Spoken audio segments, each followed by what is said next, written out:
വിഴിഞ്ഞം തുറമുഖത്തെ കണ്ടെയ്നറിൽ വാതക ചോർച്ച. കണ്ടെയ്നറിനുള്ളിലെ ഹൈഡ്രജൻ പെറോക്സൈഡ് ചോർന്ന് പുക ഉയർന്നു. വെള്ളിയാഴ്ച രാത്രിയാണ് സംഭവം ഉണ്ടായത്.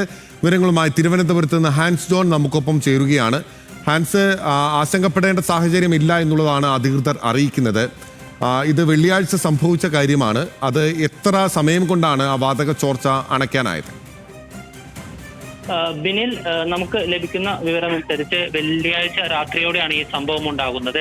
MSCയുടെ ഒരു കണ്ടെയ്നറിനുള്ളിൽ നിന്നാണ് പുക ഉയർന്നത്. ഈ കണ്ടെയ്നറിനകത്തുള്ള ഹൈഡ്രജൻ പെറോക്സൈഡ്, വാതക രൂപത്തിലുള്ള ഹൈഡ്രജൻ പെറോക്സൈഡ് ചോർന്ന് അന്തരീക്ഷ വായുവുമായി കലർന്നാണ് പുക ഉയർന്നതെന്നാണ് ഇപ്പോൾ തുറമുഖ അധികൃതർ വ്യക്തമാക്കുന്നത്. പിന്നീട് ഈ തുറമുഖത്ത് നിന്നുള്ള ഫയർഫോഴ്സ് യൂണിറ്റും അതിനോടൊപ്പം തന്നെ വിഴിഞ്ഞത്ത് നിന്നുള്ള ഫയർഫോഴ്സ് യൂണിറ്റ്, 2 ഫയർഫോഴ്സ് യൂണിറ്റുകൾ എത്തിയിട്ടാണ് ഈ പുക നിയന്ത്രണ വിധേയമാക്കിയത്. നിലവിൽ ആശങ്കപ്പെടേണ്ട സാഹചര്യമില്ലെന്നും ഈ ചോർച്ച MSCയുടെ അധികൃതർ എത്തി നിയന്ത്രണ വിധേയമാക്കി എന്നുമാണ് തുറമുഖ അധികൃതർ വ്യക്തമാക്കുന്നത്.